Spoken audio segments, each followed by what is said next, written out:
Something's happening to you that's tearing you apart. You've done the work, spent years in shadow integration, developed genuine consciousness, achieved the individuation that Jung described. And now you're alone, watching less developed people partner easily while you remain isolated, maintaining standards that seem increasingly absurd, waiting for what Jung called ancient love, the connection between two individuated beings. But here's what's destroying you. You're starting to question whether ancient love even exists, whether it's real possibility or just sophisticated rationalization for your inability to connect, whether Jung was documenting genuine phenomenon or describing idealized fantasy that provides cover for your avoidance.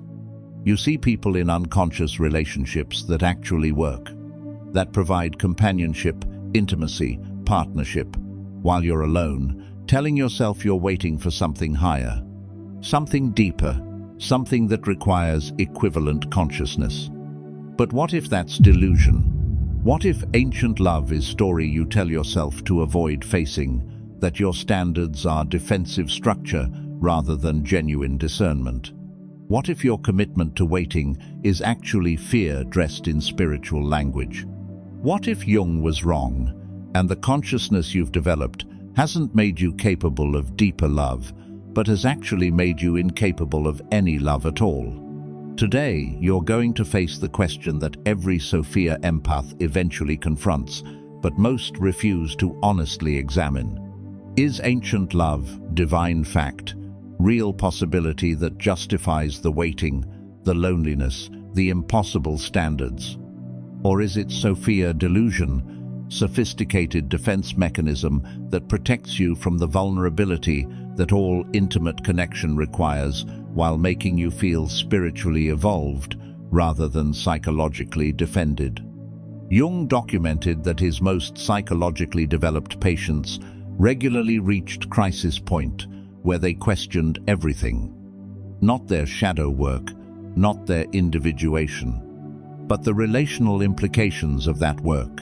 They would come to him having spent years alone, years maintaining standards for partnership that no one seemed to meet, years waiting for the ancient love he had described. And they would ask him directly, is this real? Does this connection actually exist? Or have I used your concepts to rationalize my isolation? Have I turned genuine psychological development into excuse for relational avoidance? These weren't people who hadn't done the work. These were individuals who had completed substantial individuation, who had integrated their shadow genuinely, who had developed authentic consciousness, who demonstrated all the markers of psychological maturity, and yet they found themselves profoundly alone, unable to connect with unconscious people, unable to find conscious people, trapped in what felt like impossible situation, and starting to wonder whether the impossibility was external reality or internal defense. They would describe the same torment, watching friends in relationships that were clearly built on unconscious patterns, seeing couples bonded through codependency, projection, unhealed wounds, observing partnerships that lacked the consciousness Jung said was necessary for genuine meeting, and those relationships worked, provided connection, companionship, intimacy. The people in them were happy enough, finding meaning in conventional love, even without the depth that ancient love supposedly requires. Meanwhile, the individuated person remained alone, maintaining standards that seemed increasingly unrealistic, insisting on consciousness level that was statistically rare, waiting for connection that might not exist, and starting to question whether their supposed evolution had actually just made them relationally disabled, whether their discrimination was wisdom or defense, whether their waiting was patience or avoidance. Jung's response to these questions was complex, not simple validation, not easy reassurance, but challenging inquiry that forced the person to examine their own motivations with brutal honesty. He would ask, Are you actually waiting for ancient love? Or are you using the concept of ancient love to avoid the risk that all intimate connection requires? Are your standards genuine discernment based on what consciousness level you need in a partner? Or are they impossible requirements designed to ensure no one ever meets them? Is your commitment to waiting authentic patience or sophisticated form of self-protection? And he would emphasize that both things could be true simultaneously. Ancient love could be real possibility, and you could be using it as defense. Consciousness level could genuinely matter for relationship compatibility, and you could be hiding behind that truth to avoid vulnerability. Waiting could be appropriate, and it could be avoidance.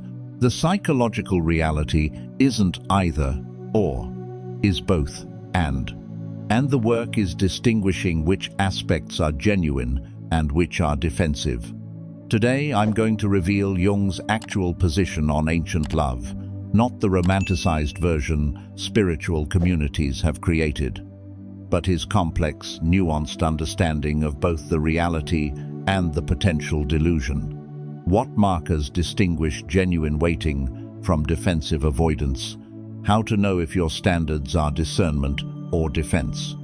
And whether there's way to answer the question definitively or whether you're condemned to live in the uncertainty forever. I've been reading your comments, and I spent the last few days in silence building a map for you. The Ancient Love Blueprint is a 21-page dossier on surviving spiritual mimics and stopping the emotional leaks that feed trauma bonds, and I've set the price at $1 so it's accessible to everyone. If you feel the research is worth more, you're welcome to pay what feels right, but the door is open for all. Jung's concept of ancient love was never meant to be comfortable spiritual teaching, was meant to be challenging psychological truth that forced people to examine their relational patterns with uncomfortable honesty. He documented that genuine connection between individuated beings was possible, had seen it rarely, knew it existed. But he also documented that the concept of ancient love could become sophisticated defense mechanism, could be used to rationalize relational avoidance while feeling spiritually evolved about it. He identified 3 aspects of ancient love that were genuinely real, 3 requirements that made certain connections impossible between people at different consciousness levels. Understanding these is crucial because they represent the actual basis for discriminating partnership rather than the defensive version people often construct. The first genuine requirement is integrated shadow capacity. If you've done substantial shadow work, if you've integrated your own darkness, if you operate with genuine self-awareness about your patterns, you genuinely cannot sustain intimate relationship with someone who hasn't done equivalent work. Not because you're judgmental, not because you're perfectionist, but because the dynamic doesn't work psychologically. When you've integrated your shadow, you're no longer projecting it. You're owning your darkness, taking responsibility for your patterns, working with your material consciously. And if your partner hasn't done this work, the relationship becomes impossible because they'll be projecting their shadow onto you, blaming you for patterns that originate in them, making you responsible for their unprocessed material. And you can't participate in that dynamic anymore. Your own integration won't allow it. This isn't preference, isn't standard you're choosing to maintain, is actual psychological incompatibility, like trying to have conversation in 2 different languages. The unconscious projection and the integrated awareness literally can't meet. They're operating from different paradigms. And the relationship either forces the conscious person back into unconsciousness, which feels like psychological death, or stays in constant conflict as conscious person refuses to carry projections they can see clearly. Jung documented this repeatedly. Individuated person attempting relationship with unindividuated person, and the dynamic was always the same. The unconscious person needed the conscious person to carry their disowned material, to play complementary role in their psychological drama, to participate in projective system they'd constructed. And the conscious person couldn't do it, not wouldn't, couldn't. Their own integration made it impossible to operate unconsciously anymore. This is real requirement, genuine limitation, actual basis for needing equivalent consciousness in partner. Not every aspect of consciousness has to match, but shadow integration capacity does. Because intimacy activates shadow material, and if one person can work with that consciously while other needs to project it, the relationship becomes torture for conscious person and confusing for unconscious person who doesn't understand why their normal patterns aren't working. The second genuine requirement is autonomy capacity. If you've achieved genuine psychological autonomy, if you're operating from wholeness rather than neediness, if you've developed capacity to be complete without partnership, you genuinely struggle to connect with someone who hasn't achieved similar autonomy. Not because you're avoidant, not because you're afraid of intimacy, but because dependent person needs you to complete them and you can't fulfill that function anymore. Someone operating from dependency needs the relationship to feel okay, needs partner to manage their emotional state, needs connection to avoid facing themselves, and they organize the relationship around getting those needs met. The partnership becomes about mutual completion, two halves making whole, each person providing what the other lacks. But autonomous person isn't lacking anything, isn't trying to complete themselves through partner, isn't using relationship to avoid themselves. They're already whole, already managing their own emotional state, already capable of being alone without suffering, so they can't participate in complementary dependency, can't be the other half of incomplete person, can't organize relationship around mutual need because they don't need the relationship to be okay. This creates fundamental incompatibility. The dependent person experiences autonomous person as distant, unavailable, withholding, because they're not providing the completing function that dependent person needs, and autonomous person experiences dependent person as draining, demanding, overwhelming. Because they're being asked to fulfill needs that aren't their responsibility, both people feel something's wrong, both blame the other. Neither can make it work, because they're operating from incompatible paradigms. Jung emphasized this is real requirement for ancient love. Both people must be operating from autonomy, not performing independence while being secretly dependent, not defended against intimacy while claiming autonomy, but genuinely whole, genuinely capable of being alone, genuinely choosing connection from place of not needing it. This can't be faked. Either you've achieved this or you haven't. And if consciousness levels don't match, the relationship struggles fundamentally. The third genuine requirement is continued individuation commitment. If you're committed to ongoing psychological development, if you're using your life as vehicle for continued consciousness expansion, if you see growth as permanent process rather than completed achievement, you genuinely need partner who shares that commitment. Not because you need them to be perfect, but because someone satisfied with their current consciousness level will experience your continued development as threat. People who've reached comfortable plateau don't want partners who keep evolving, don't want relationships that keep challenging them, don't want connection that demands continued growth. They want stability, want to maintain current equilibrium, want relationship that supports who they currently are rather than pushing them to become more. But person committed to continued individuation can't offer that stability. They're going to keep changing, keep developing, keep facing new shadow material, keep expanding consciousness.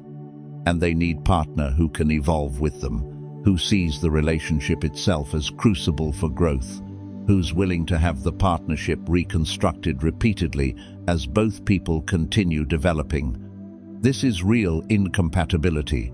Someone seeking stability genuinely clashes with someone seeking continued transformation. Neither is wrong, but they can't meet each other's needs. The stable person feels destabilized by developing person. The developing person feels constrained by stable person. And neither can make the other comfortable, because they're pursuing incompatible relational goals.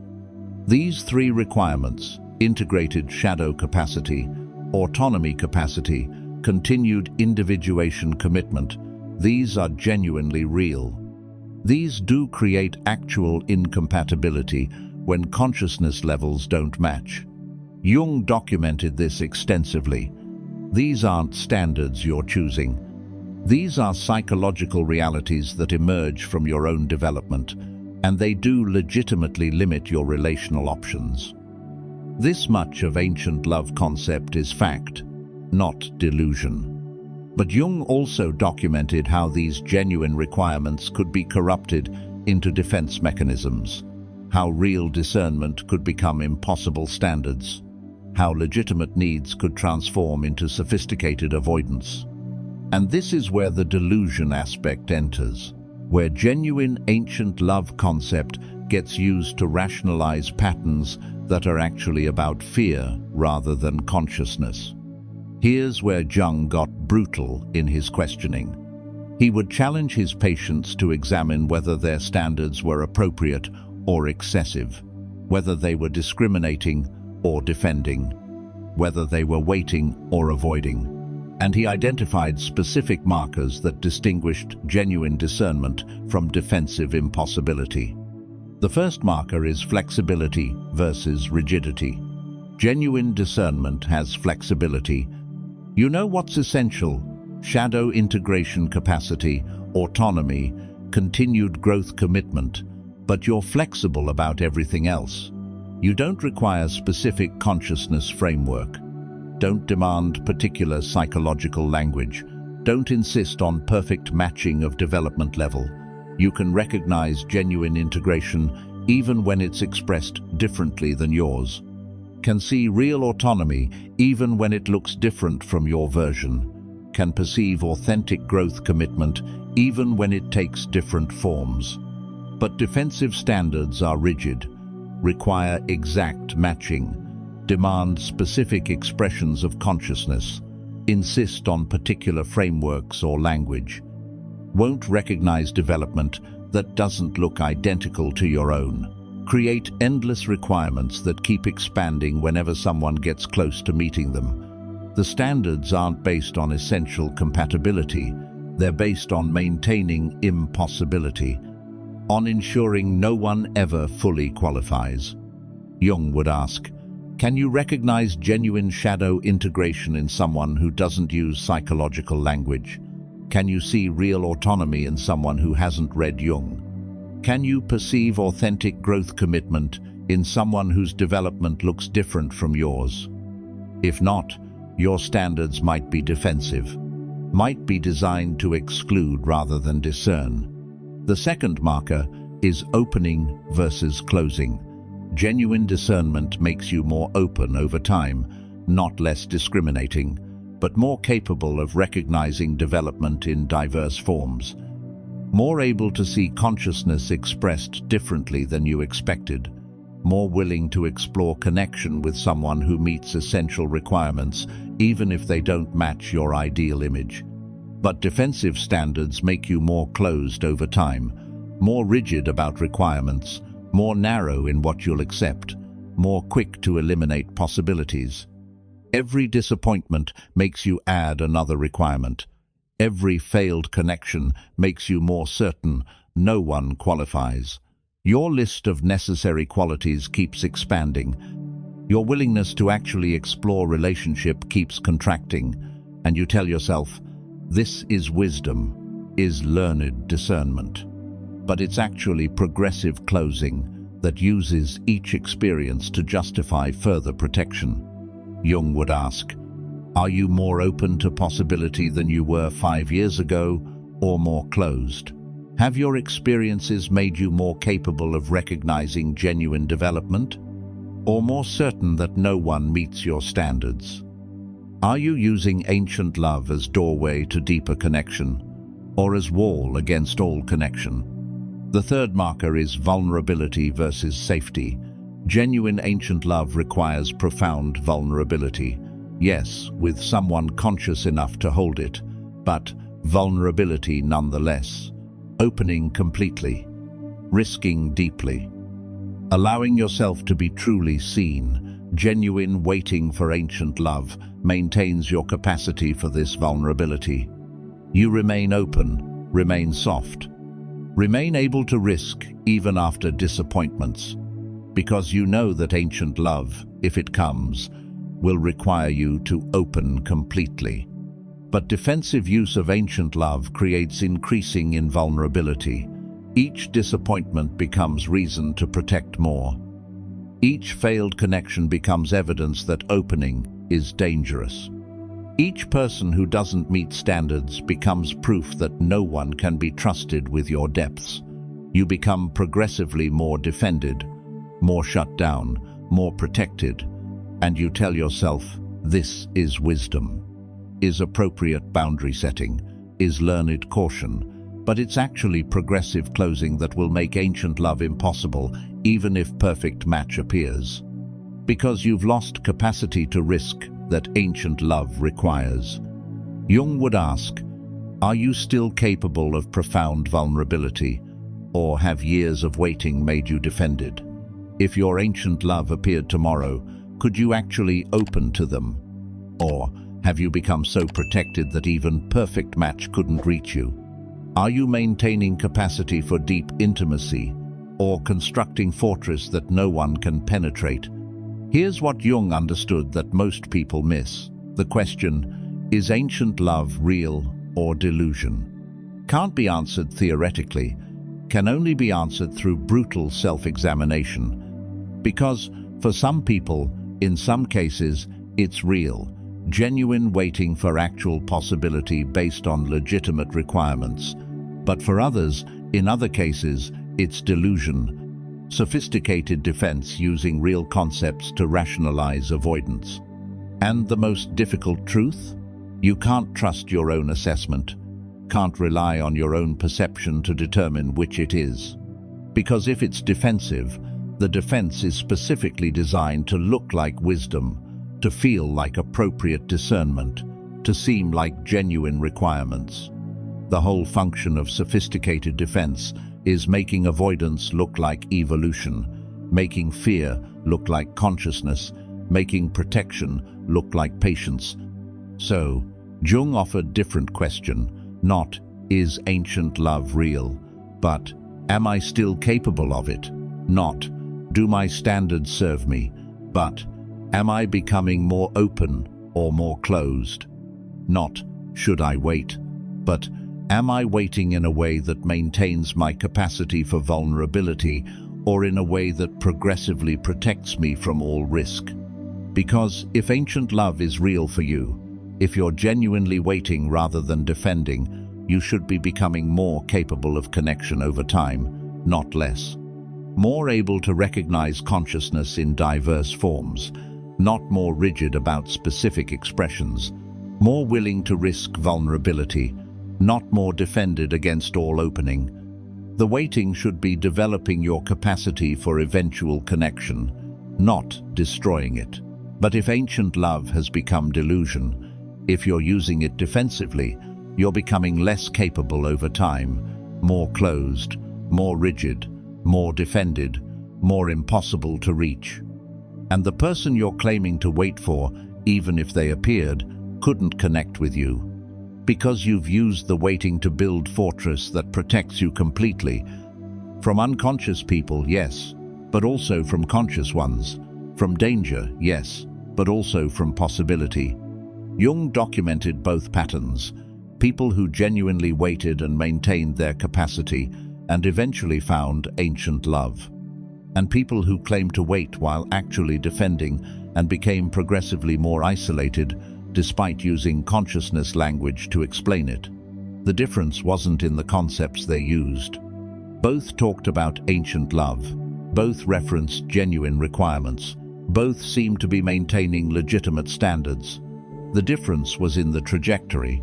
One moved toward increasing capacity, other toward increasing closure.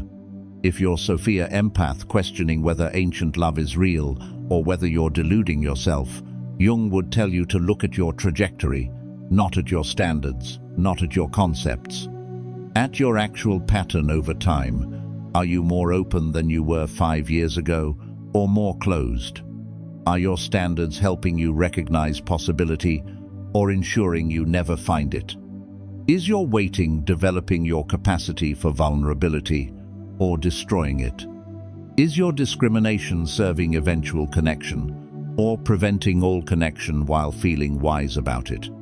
And he'd tell you to get honest about your fear, because if ancient love has become defense, there's fear underneath.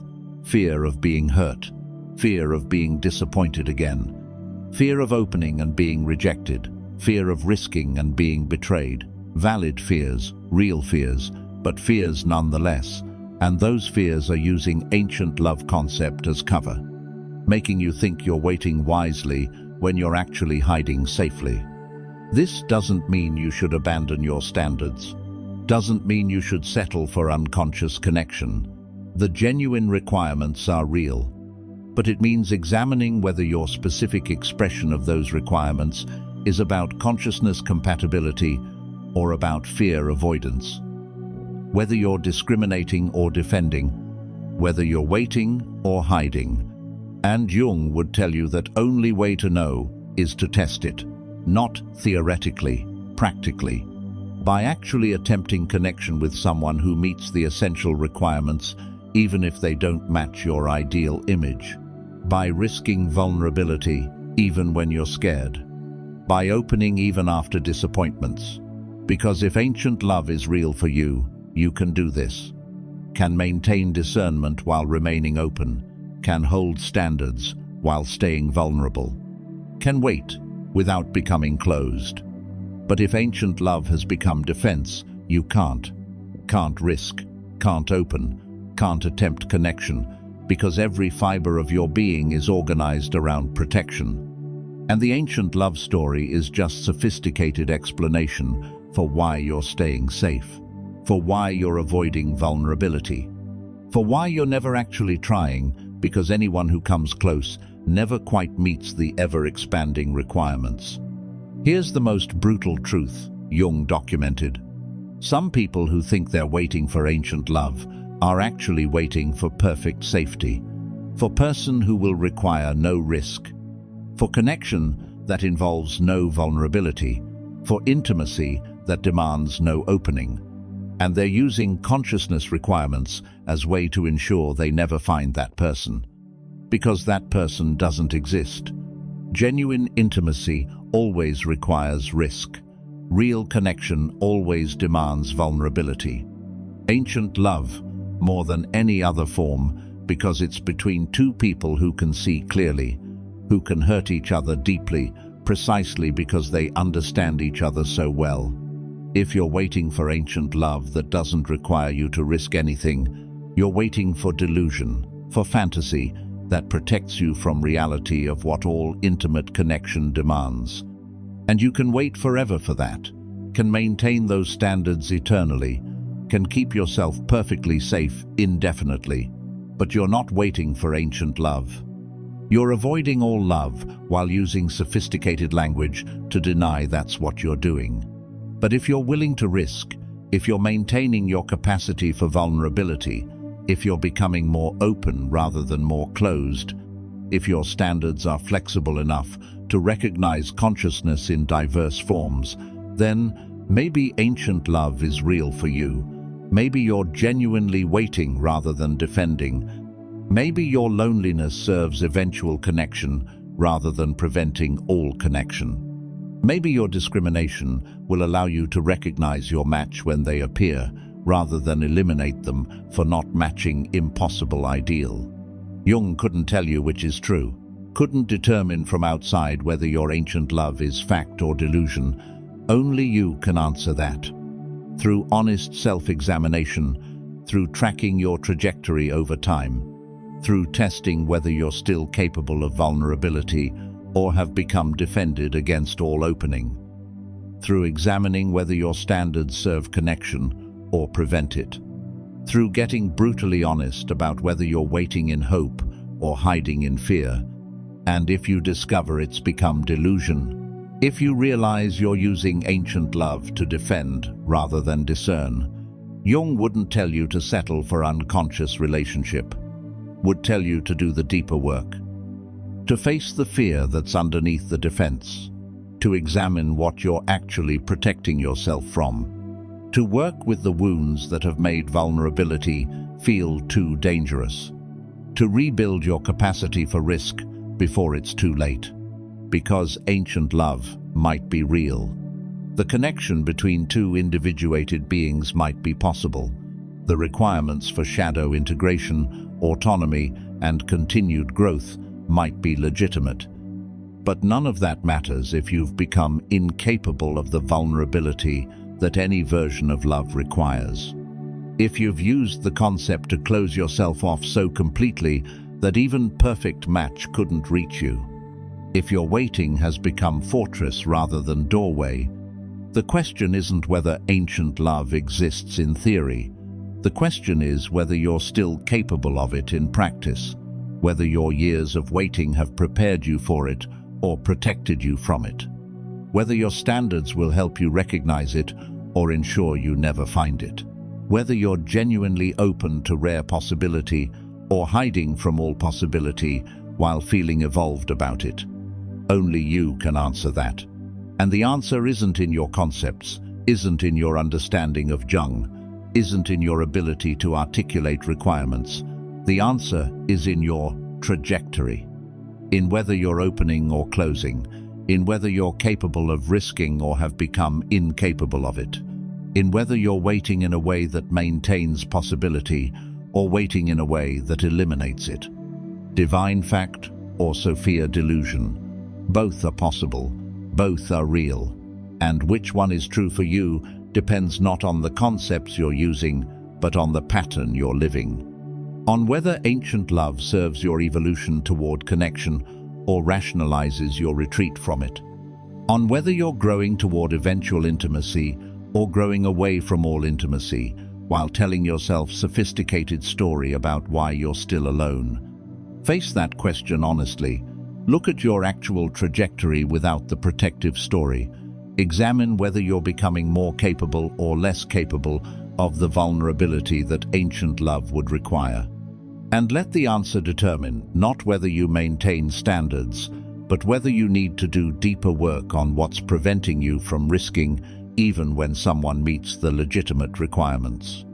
Because if ancient love is real, if it's possibility and not just delusion, you need to be capable of it when it appears, and that capacity isn't maintained through protective isolation. It's maintained through continued willingness to risk, to open, to remain vulnerable even after disappointment, even after years alone. Even when every self-protective instinct says it's safer to close.